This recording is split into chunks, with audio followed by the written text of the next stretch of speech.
Olá! Hoje nós estamos com mais um programa Papo Suprem. O nosso entrevistado é Wilson Pichler, professor e fundador de uma das maiores instituições de ensino à distância do país. Bem-vindo e vamos falar um pouquinho sobre a história da Uninter. Como é que estamos aí numa época em que não existia uma credibilidade sobre o ensino à distância? Vocês foram pioneiros junto à UMA de São Paulo, mas foram adiante, estão aí, estão realmente fazendo ensino à distância com seriedade. É uma honra, uma alegria poder estar aqui. Então, a educação à distância ela já é uma ideia muito antiga. Já muitos abordam esse aspecto, apenas para contextualizar. Ela foi muito utilizada no pós-guerra, principalmente para formar técnicos. Então, é muito comum a gente lembrar daqueles cursos à distância formando técnicos em eletrônica. Exato. E até em mecânica. Eu sou filho de um mecânico. E, para minha surpresa, esses dias o meu pai disse que, quando ouvia na rádio, né, torne-se um mecânico de automóvel no comercial da rádio, disse que aquilo dava um arrepio nele. E ele realmente fez o curso, se tornou mecânico, teve a sua própria oficina, criou a família, trabalhamos inclusive na oficina do velho, um certo período, e ele é um exemplo. Depois eu também fiz curso técnico do Instituto Monitor à Distância e depois fui fazer o Cefet em Curitiba. Perfeito. Então a educação à distância já faz parte da vida dos cidadãos há muito tempo. Com o advento da internet, das novas tecnologias, ela foi tendo uma transformação e adentrando cada vez mais a vida das pessoas, e aconteceu aquilo que era inevitável, que é contribuir de forma substancial com a didática, com os novos métodos de ensino.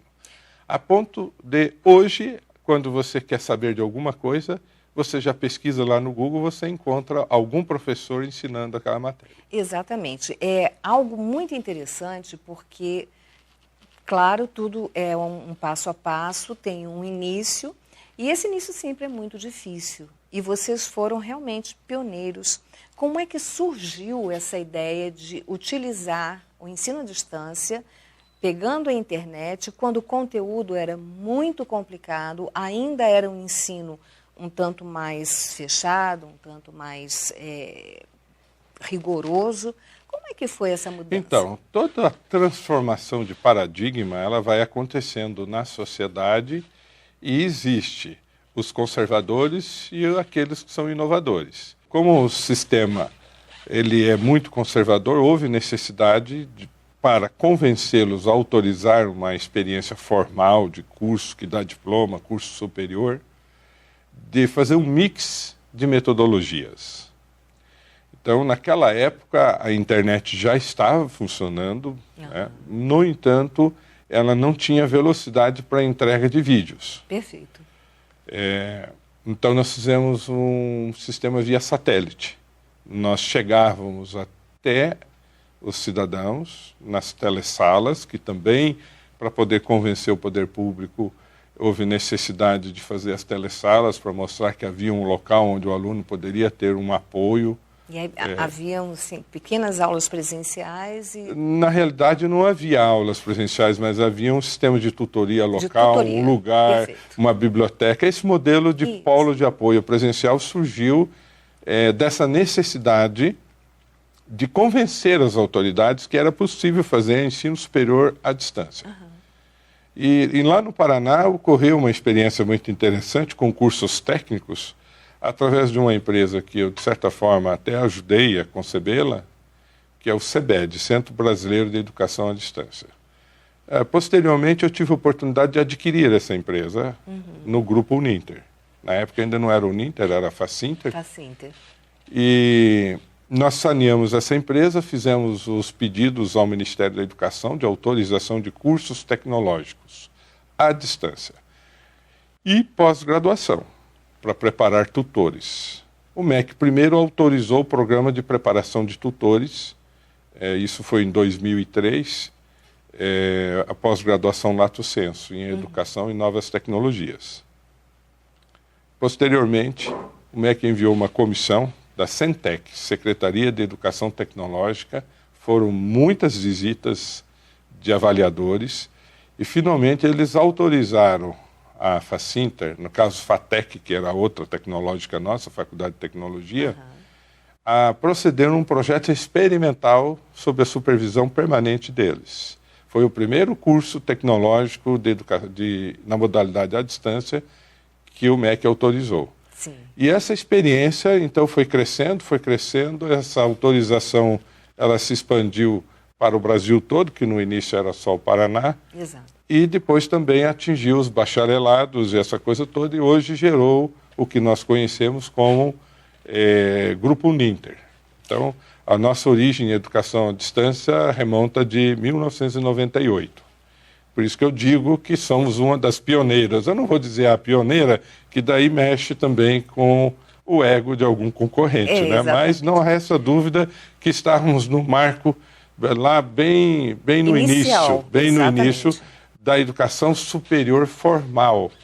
E é muito interessante porque, assim, vocês entraram na vanguarda de uma história que hoje o mundo inteiro está trabalhando. Sim, foi difícil porque tínhamos que pagar o satélite, que era caríssimo para a Embratel, um satélite de cobertura nacional banda C, e o MEC demorava muito com as autorizações, aquilo onerava muito a instituição, então nós corremos grandes riscos até que, por fim, começou a funcionar. E começou a funcionar tão bem, que mexeu com o interesse de muita gente aí no governo do PT eles puxaram o freio de mão, fizeram atos restritivos, bastante severos. Me recordo. E nós tínhamos naquela época já em torno de 1000 e poucos polos para poder atender às exigências que o MEC queria, da forma que o MEC queria. Houve necessidade de muito investimento de adequação, muitas foram descredenciadas, nós optamos por seguir as orientações do MEC, as exigências, e conseguimos então credenciar 600 e poucos polos. E a gente vem com essa política de polos, só que ocorrem muitas mudanças no marco regulatório. Essa política de rigor com os polos... A área de educação é muito... É que mudam os governos, daí mudam as cabeças. Exato. Esse rigor com os polos veio até o final do governo do PT. Com o advento do governo Michel Temer, o ministro Mendonça abriu. Perfeito. Abriu, daí proliferou polos pelo Brasil todo, tudo quanto é instituição. Então, aquele rigor todo, ele está ameaçado. Por quê? Com essa hiperoferta, o MEC não tem capacidade de supervisão. Com certeza. Eles supervisionam bem as grandes, porque são poucas. Eu recebi recentemente uma supervisão do MEC.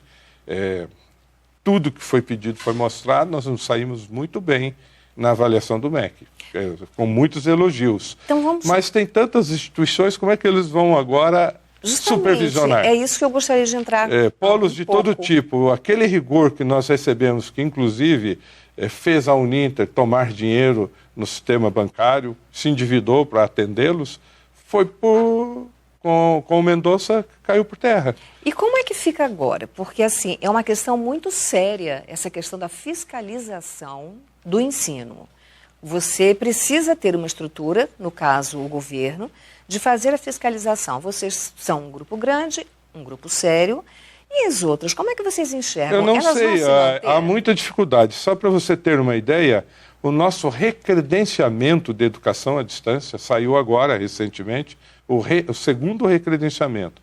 Primeiro foi o credenciamento, daí passamos já por o primeiro recredenciamento, estamos no segundo recredenciamento. Nós conseguimos conceito máximo no MEC, 5. Talvez sejamos a primeira instituição a ser recredenciada com 5. Perfeito. Não encontramos outra, talvez tenha, mas pedi para procurar e não encontrei. Então, o MEC gostou muito de tudo que viu na instituição, a ponto de nos dar o conceito 5. Só que tem um detalhe, esse recredenciamento levou 10 anos. Até visitar polos, Ele fazia o levantamento. 10% de tudo que nós tínhamos, então foi visitado, nós tínhamos muitos polos. Hoje nós estamos legalmente com 1000 e poucos polos funcionando. Tem uns 700, os outros tantos estão em adequação. Só no Brasil? Porque nós temos alguns polos no exterior. Exatamente. Nós temos polos em Boston e na Flórida. Perfeito. Boston, meu filho foi fazer mestrado em finanças, ele terminou já o mestrado, e ele então está coordenando esse trabalho na América do Norte, nos Estados Unidos em especial, e está tendo êxito. Eu gostaria de voltar a esse assunto no próximo bloco, porque ele é muito importante. Por quê? Nos Estados Unidos, no local onde você tem esses dois polos, é o maior número, a maior concentração de brasileiros imigrantes nos Estados Unidos. Então é muito importante que nós possamos conversar um pouquinho mais sobre isso. Perfeito. Eu estou conversando com o professor Wilson Pichler. Ele é fundador e presidente de uma das maiores instituições de ensino à distância do Brasil, a Uninter. Não perca o nosso próximo bloco. Eu espero você. Até lá.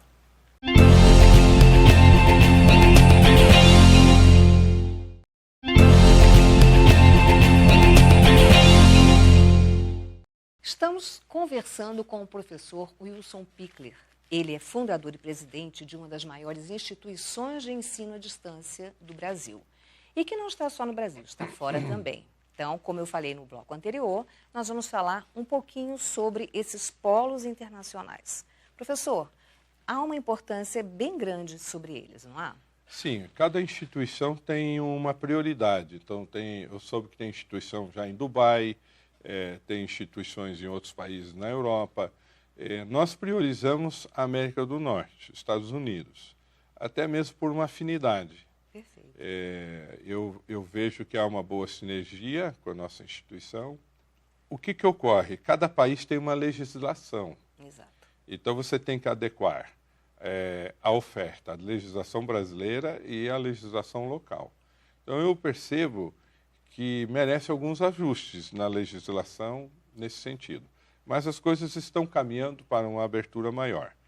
A regulação. A regulação. Hoje o MEC está estudando muito essa questão de o que fazer com a educação à distância para avançar. E eu quero dizer que é o seguinte, tudo foi construído com muito sacrifício ao longo desses anos. Sem dúvida. Então, hoje nós temos um modelo brasileiro de educação à distância consolidado, que faz uso dos polos de apoio presencial. É um modelo que eu considero exitoso. Foi difícil construir, as diversas instituições que estão consolidadas tiveram que investir muito ao longo do tempo, a abertura desses polos, fiscalização desses polos. Então, isso é um patrimônio da nação. É um modelo próprio. Com certeza. Ao se mexer nas coisas assim, eu, com todo respeito, não quero aqui fazer uma crítica, mas eu quero fazer o uso de uma palavra apropriada, embora seja, às vezes, com um tom um pouco pejorativo, um escancaramento. Você põe em risco o que foi construído com muito sacrifício ao longo de 20 anos, Correto. Que é um patrimônio. Depois disso não funciona, você destruiu o sistema. E tem mais um alerta que eu faço, que essa oferta de EAD desenfreada vai destruir o presencial, vai canibalizar o presencial.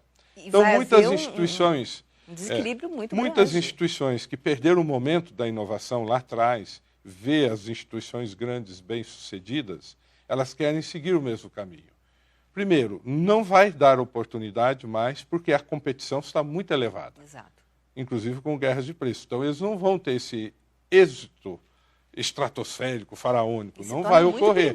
Esse êxito, que são os unicórnios da vida, ocorre só no momento da inovação.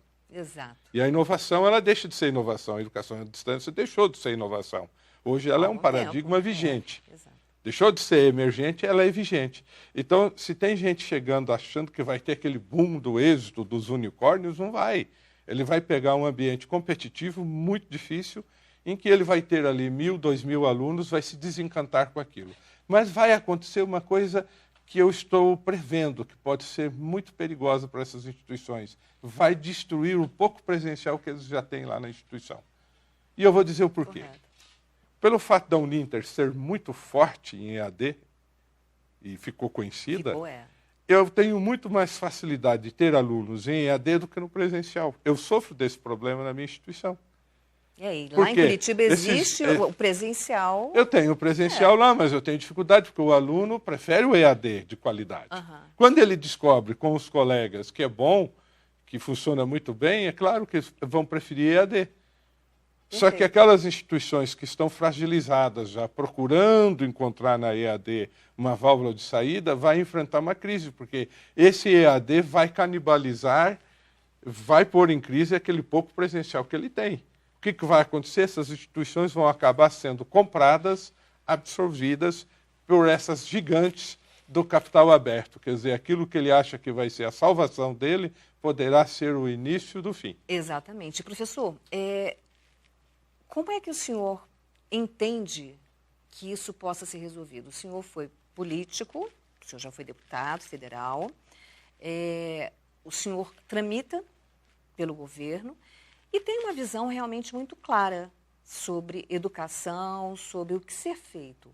Qual seria a sua sugestão? Eu acho que tem que ter austeridade na autorização. Você tem que ter um controle sobre isso aí. É papel do Estado. Certo? O neoliberalismo completo na área da educação apresenta riscos. Então, é possível entrar, mas tem que ter as garantias de qualidade. É uma forma de regulação. Perfeito. Aquele avanço desenfreado, né, a corrida para o oeste, que agora liberou tudo, isso vai ser nociva, não tenha dúvida. As grandes vão sobreviver com isso, com perdas. Exato. Perdas, às vezes redução de qualidade, redução de custo, redução para competir. Então, esses dias a discussão estava assim, que eu fiz a pergunta, quer dizer, se tiver que baixar preços a esse ponto, tem instituição aí ofertando curso superior a R$45. Então, está uma briga de preços que ela está corrosiva, e é corrosiva a saúde financeira das instituições, certo? A credibilidade. E corrosiva a qualidade, porque quando você tem que baixar custos, você tem que fazer uma gestão de priorizar e cortes, aquela coisa toda. Então, hoje nós estamos vivendo um momento perigoso para a qualidade do ensino superior, em que a educação à distância ocupou seu espaço e tem de ocupar mais, e está uma guerra de preços. E o governo está com tendências liberais, de liberar mais. Certo? Então, isso vai corroer a qualidade desta oferta. É necessário o MEC fazer uma reflexão e atuar com um poder regulador. Embora poder regulador seja palavra feia na cabeça dos ideólogos liberais. Perfeito. Mas nós estamos falando de educação. E aí eu gostaria de... Nosso canal, ele é um canal de comunicação positiva, é um canal onde nós priorizamos soluções e gostaríamos de falar sobre jovens, ensino à distância e um futuro melhor. Como é que o senhor vê essa situação? Eu acho que tudo isso aí que você falou está em sintonia, está acontecendo. Os jovens hoje têm N meios de acesso ao conhecimento e as escolas vão precisar se adaptar, porque a escola conteudística ela está sob risco, porque conteúdo, hoje o jovem tem acesso ao conteúdo. Então, ela vai ter que se reinventar. Ela vai ter que se reinventar. Como nós não atuamos muito fortemente na educação básica, nós nos desfizemos do sistema de ensino para focar no ensino superior. O projeto da Uninter é ofertar educação superior de qualidade, isso nós estamos conseguindo investir cada vez mais nessa qualidade. O risco que estamos vendo é da hiperoferta sem controle. E a guerra de preços corrói a qualidade. Então, o que você falou, jovens, educação à distância, um futuro melhor, é isso, está aí, é só escolher uma boa instituição, a nossa não é a única, tem outras, mas não são muitas, são poucas as que estão trabalhando com paradigma de qualidade. Com o advento do capital aberto, trabalhou-se muito com o paradigma de EBITDA. EBITDA é lucro antes dos impostos, é lucro. Trabalhou-se com o paradigma de lucro. Por quê? Os investidores querem lucro. Aí tem que cortar gasto para aumentar a margem. Então, trabalhou-se muito com isso. A Uninter ainda é capital fechado, não sei nem se vou abrir o capital dela, porque eu quero trabalhar com o paradigma de qualidade. Por quê? A educação à distância só será boa e transformadora para a vida das pessoas, das famílias e da nação, do país como um todo, se ela for de qualidade. Se ela não for de qualidade, é uma pura enganação. Perfeito. Professor, gostaria de finalizar a nossa entrevista com uma mensagem, com algo que o senhor pudesse passar ao telespectador, em especial aquele que realmente tem um foco voltado ao ensino à distância por N situações, ou porque trabalha, ou porque não tem um acesso a uma faculdade perto. Gostaria que o senhor desse. Então, precisa haver um equilíbrio das coisas assim. Quando é muito barato, desconfie. Certo? Desconfie, que é igual a qualquer outro produto. Então, você tem que fazer escolhas por uma instituição que assegure qualidade, lhe dê condições de um custo que esteja ao seu alcance, mas não economize na sua formação. É para o todo sempre, né? A sua profissão. Você vai se enganar a si mesmo? É verdade. Não adianta querer se enganar a si mesmo, certo? Só terá êxito no mercado os que, de fato, são bem preparados. E a educação é fundamental. É fundamental, mas daí você tem que escolher uma educação de qualidade. Isso recai sobre o consumidor. Até mesmo porque o poder público, nessa gestão que encerrou, não estou criticando do Bolsonaro, está começando agora, o ministro está estudando esses assuntos todos, ouvindo o segmento, mas esse curto mandato do Mendonça foi de escancaramento. Foi uma coisa assim desvairada. Certo? Então, põe em risco aquilo que foi construído com muito sacrifício por parte das instituições que optar nesse segmento. Então, é preciso ter realmente cuidado na hora da escolha. Muito, tem que ter ponderação nisso aí. A educação é fácil destruir. É verdade. E depois é difícil juntar os cacos. Professor, muito obrigada pela sua entrevista. Foi um prazer enorme. Estamos abertos aqui ao senhor. E qualquer novidade, qualquer coisa que o senhor queira veicular, conte conosco, a TV Suprem. Muito obrigado pela oportunidade. Quero parabenizá-los por esse trabalho maravilhoso. E estamos sempre à disposição. Muito obrigada. Eu acabei de conversar com o professor Wilson Pickler. Ele que é um dos fundadores e presidente da Uninter. Se você quiser saber um pouquinho mais, é uninter.com.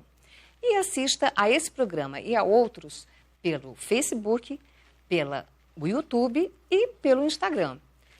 TV Suprem Brasília. Obrigada pela sua audiência e até o próximo programa.